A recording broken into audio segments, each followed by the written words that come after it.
এই গুইসাপ বাঁচে ৭৫০ বছর, থাকে পানিতে কিন্তু পানি মুখে পান করে না। সুবহানাল্লাহ বলবেন। গুইসাপ পানি মুখে পান করে না, এটা হাদিসের ব্যাখ্যা গ্রন্থে আমি পেয়েছি। সে মুখে পানি পান করে না, শুধু ৩৫ বছর পর এক ফোঁটা পেশাব করে। আমি চিন্তা করলাম পানি ছাড়া বাঁচে কেমন করে, চিন্তা করে পেয়েছি। আল্লাহ তাআলা পানি তৈরি করেছেন H2O, হাইড্রোজেনের 2 অণু, অক্সিজেনের 1 অণু দিয়ে আল্লাহ তাআলা পানি তৈরি করছেন।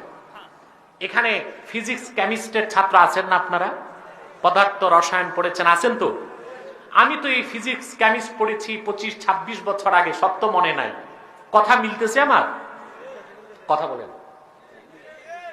তোমরা যদি না মাতো আমি তো ভাববো ঘুমাচ্ছ। H2O, হাইড্রোজেনের 2 অণু, অক্সিজেনের 1 অণু দিয়ে আল্লাহ কি বানাইছেন? পানি।